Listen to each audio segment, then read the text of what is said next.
오늘 말씀은 마가복음 12장 1절에서 17절.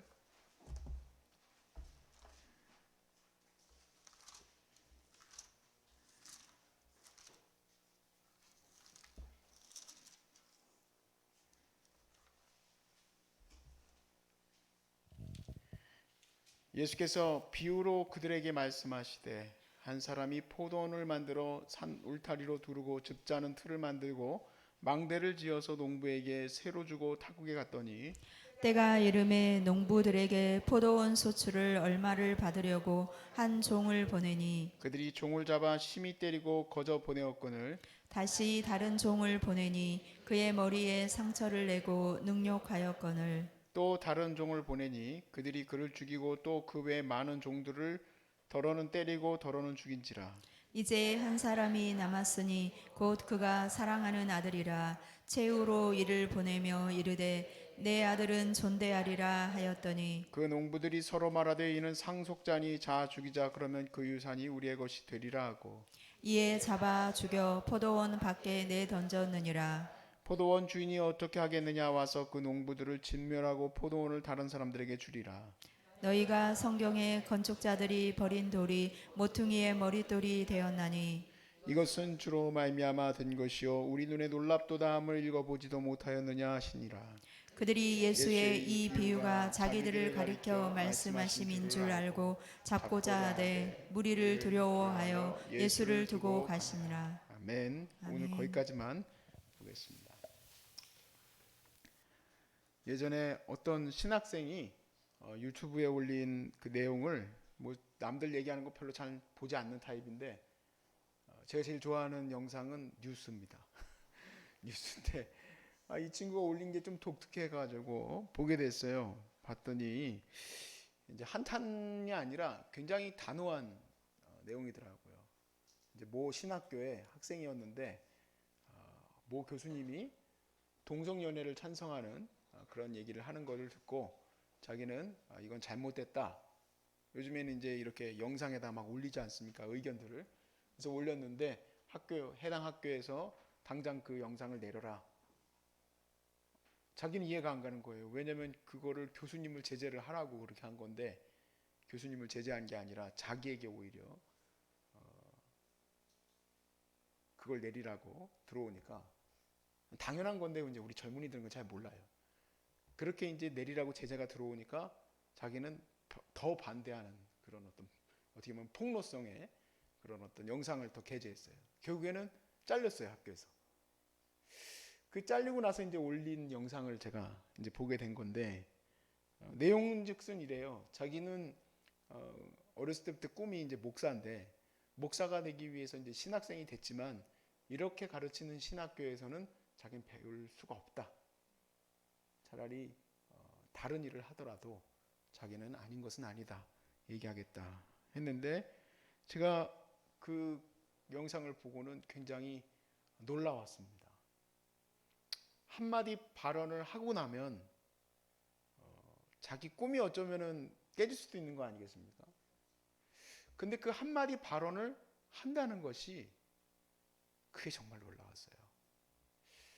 예전에 제가 섬기던 게 아니죠. 제가 다녔던 학교에 부목사로 있으면 가끔 가게 돼요. 왜냐하면 전도사로 들어오려고 하거나 아니면 이제 청년들 중에서 신학교를 다니던 친구들은 졸업식이라는 게 있기 때문에 1년에 한두 번 정도는 그래도 학교를 가게 돼요. 모교를. 갔더니 뭔 내용인지는 잘 모르겠는데 한 학생이 딱 그 프랭카드 하나를 딱 걸고 저희 학교 큰 성전 채플에 거기 서가지고 이제 나름대로의 뭔가를 메시지를 전하고 있더라고요. 그거를 이렇게 딱 수용할 수 있는 학교들은 이제 일반 학교들이지만 보통 이제 신학교들은 좀 쉽지 않죠. 그걸 받아들이기가 쉽지가 않아요. 어떻게 그렇게 할 수 있을까? 놀랍게 생각을 할 때가 많았었어요. 성전에서 주님이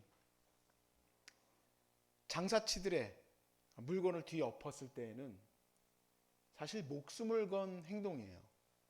이 일로 인해서 마가복음이 이제 이해하고 있는 내용에 의하면 이 일로 인해 예수님이 이제 그 제사장들과 이런 어떤 종교 지도자들로부터 죽음을 당할 수도 있는 그런 이제 위협을 그들에게 가했습니다.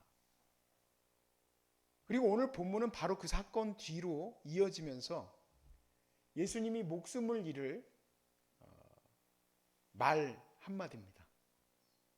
예수님이 목숨을 잃을 말 한마디예요. 그 이야기는 정리를 하자면 너희들은 나를 죽이려고 한다 라는 내용인데요. 우리가 교회를 다니면 몇 번 들었을 그런 비유입니다. 포도원 주인이 농부에게 새를 주고 이국으로 떠나갔습니다. 그리고 기대하는 것은 열매겠죠. 그 새를 얻는 거예요. 다 받는 게 아니고 거기에 대한 새를 받으려고 하는 겁니다. 그래서 이제 종을 보냈는데 죽이는 거예요. 이 종을 죽여버렸어요. 또 때리기도 하고. 그래서 이거 어떻게 하냐. 그래서 사랑하는 아들을 보내면 존대하리라 생각을 하고 보냈더니 이게 아들이니까 그를 죽이고 나면 그의 상속받을 재산이 우리 것이 될 것이다 라고 생각을 하고 그들이 아들을 죽였다라는 겁니다. 자, 아들을 죽였다라고 얘기를 했어요. 자, 이 말을 하고 나니 12장 12절 말씀에 반응이 어떻습니까? 그들이 이 예수의 비유가 자기들을 가리켜 말씀하신 줄을 알고, 그전에는 비유를 말씀하시면 못 알아듣더니만 이 말은 철석같이 알아들었어요. 이거 우리가 가지고 얘기하는 거구나. 그래서 우리가 놀라운 게 사실은 설교도 보면은 평소에는 잘 들어오지도 않고 가만히 멍 때리다가 뭔가 내가 꺼름직한 게 있어. 근데 목사님은 의도치 않게 그걸 얘기하는 것 같아. 그러면 명료해져요. 머리가 아주 명료해져. 그리고 전화할까 말까. 나를 치셨나. 그러지 마시기 바랍니다. 아무도 아멘을 안 하잖아요. 자, 이분들도 명료해졌어요. 그래서 이 비유가 자기들을 가리켜 말씀하신 줄 알고 뭐 하자고 그랬어요? 뭐 하려고? 잡고자 했다 이거예요. 죽이려고 잡고자 하되 이미 성전에서부터 죽이려고 했어요. 그런데 니네들이 나 죽이려고 하지 하니까 잡고자 하되 무리를 두려워하여 예수를 두고 갔다 그럽니다. 예수를 두고 갔다. 스데반 집사님이 순교하신 거 여러분 아시죠? 스데반 집사는 이제 사도행전 7장에 가면 순교를 합니다. 왜 순교했을까요? 예수님하고 똑같은 얘기예요. 너희들에게 하나님께서 계속해서 선지자들을 보내셔서 바른 메시지를 전해 주었으나 너희들이 열매를 거두도록 계속해서 바른 메시지를 주었으나 너희들은 그들을 죽이고 때리고 하였다 얘기해요. 사도행전 7장 52절에서 54절까지의 말씀에 너희 조상들이 선지자들의 중에 누구를 박해하지 아니한 사람이 있느냐 이 얘기예요. 너희 조상 중에서 선지자를 박해하지 않은 사람은 아무도 없었어. 의인이 오시리라고 예고한 자들을 그들이 죽였고 이제 너희는 그 의인을 잡아다가 준자여 살인한 자가 되었나. 의인이 누굽니까? 예수님이죠. 예수님이 올 거라는 그 예언한 자들을 너희들이 잡아 죽였지. 하나님의 회복을 너희들이 선포하는 선지자들을 잡아다 죽였어. 너희는 천사가 전한 율법을 받고도 지키지 아니하였도다 하니라. 그들이 이 말을 듣고 마음에 찔려. 이 말을 듣고 마음에 찔려 그를 향하여서 이를 갈고 스데반이 이제 죽을 시간이 다가와서 바로 다음 구절에 예수님을 보죠. 예수님을 본다고 얘기하니까 바로 돌 던져서 죽였습니다. 자, 왜 이렇게까지 얘기하는 겁니까, 이분들? 왜 이분들이 다 이런 식으로까지 얘기를 하냐 이게 목숨을 잃으면서까지. 이유는 제가 고민해봤어요. 왜 이렇게까지 얘기를 하실까? 이 말의 중심이 뭘까? 왜 사람 속을 다 긁어놓을까? 그러니까 여러분 보러 사람 속 긁는 말을 하는 얘기가 아니에요. 이 말은 도대체 무엇을 지향하고 있냐 이게요. 이거는 회개하라는 말이에요. 회개하라는 말은 딱 네 가지밖에 안 되지만 회개하라. 뭘 회개하냔 말이에요. 예수 죽이려고 하는 마음을 회개하라는 얘기죠. 너희가 예수 죽였으니까 그 예수 죽인 거에 대해서 회개하라는 얘기죠. 베드로가 설교했을 때는 반응이 어땠어요? 우리가 어찌할꼬 하고 회개했어요. 근데 스데반 집사가 설교하니까 너 죽었어 하고 때리는 거예요. 회개하라는 말에 중요한 포인트가 있는데 사람들 반응은 극과 극이라는 거예요. 한쪽 반응은 내가 어떻게 할꼬 하고 주님 앞에 돌아오려고 하지만 또 한쪽에서는 죽이려고 달려들 거예요. 예전에 제가 한번 말씀드린 적이 있지만 이거는 어디에서 예화로 떠들리는 얘기가 아니에요. 제가 미국에서 미시건에 있었거든요. 미시건에서 캐나다는 정말로 한 40분이면 가요. 금방 고속도로 쭉 타고 가다가 갑자기 캐나다로 넘어가요. 그래서 잘못 가다가 캐나다로 넘어가신 분들이 다시 돌아오느라고 고생하는 분들이 있다고 할 정도로 가까워요. 캐나다에 있었던 이민자들 얘기를 가끔 듣는데 모 교회의 성도들이 이 목사님이 7계명 간음하지 말라는 설교를 하니까 그 목사님에게 찾아와서 쫓겨냈다 이 얘기예요. 왜냐하면 그 교회에는 그 기러기 부부인지 비둘기 부부인지 갑자기 까먹었네. 뭐라고? 기러기. 왜 기러기? 기러기는 잘 살지 않나 서로? 아무튼 그런 부부들이 많은데 거기에 그 음란함이 너무 심하니까 자기들에게 그런 말하는 목사 필요 없다 나가라는 거예요. 조나단 에드워드 목사님이라고 미국 대부흥운동을 일으켰던 분도 자기가 심호하던 교회에서 쫓겨났어요.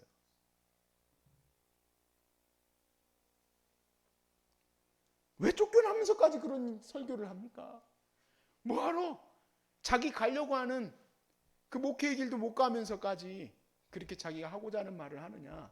우리가 아무한테 가가지고 너 회개해, 너 잘못했어 그런 얘기가 아니라 사람을 회개하라고 하는 얘기는 정말로 목숨을 건 얘기일 수도 있다는 얘기예요. 자기의 지위를 다 내려놓아야 될 수도 있어요. 그래서 저는 제 삶도 좀 그렇게 내 목숨을 걸 수 있는 그러한 내 마음에 이 하나님의 말씀이 들어왔으면 좋겠고, 첫 번째 하나님 말씀이 아니라 지 분노에 못 이겨가지고 그렇게 하면 안 되죠. 하나님 말씀이 내 안에서 요동을 치니까 그걸 얘기할 수밖에 없는 사람이 됐으면 좋겠고, 때를 잘 만나면 사람들이 회개하겠지만 때를 못 만나면 목숨을 잃을 수도 있겠죠. 그럼 우리 아내는 과부 되겠지.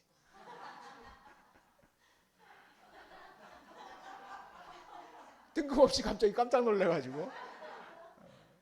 근데 나는 그런 마음으로 이 말씀을 받았어요. 나는 이 말씀을 그렇게 받았어요. 예수님이 그 얘기 안 해도 되잖아요. 뭐 꼭 굳이 야, 니네들 나 죽이려고 하지? 안 해도 되잖아요. 왜 합니까? 회개하라는 거예요. 지금 장난치시는 게 아니잖아요. 니네들 그런 마음 맞으면 안 된다라는 거예요. 성경에 이 얘기가 기록되어 있으니까 모퉁이 돌, 버린 돌, 이게 도대체 무슨 말이냐 이 얘기예요. 너희들 그러면 안 된다 라고 가르치시는 거죠. 근데 에스겔서 33장 6절 말씀에 제가 지금 쭉 말씀드린 이 내용이 파수꾼의 의무예요. 33장 6절에 보니까 파수꾼의 의무가 도대체 무슨 말입니까? 자, 파수꾼의 의무는 이겁니다. 파수꾼이 하는 의무는 그들을 변화시키는 거에 의무가 없다는 거예요. 그러니까 우리가 복음을 전하고 이 사람에 대해서 죄를 회개하게 하는 것은 그 사람들을 지금 내가 변론하여서 돌이킬 의무가 없어요. 저와 여러분은 변호사가 아니에요. 우리는 경고해야 되는 거예요. 경고. 그래서 그가 칼임함을 파수꾼이 보고도 나팔을 불지 아니하여 백성에게 경고하지 아니하므로 그 중에 한 사람이 임하는 칼에 제거당하면 그는 자기 죄악으로 말미암아 제거되려니와 그 죄는 내가 파수꾼의 손에서 찾겠다는 겁니다. 우리는 이제 주님의 파수꾼입니다 이런 얘기를 해야 되는데 파수꾼이라고 말도 못하겠어. 이단에서 갖다 써가지고.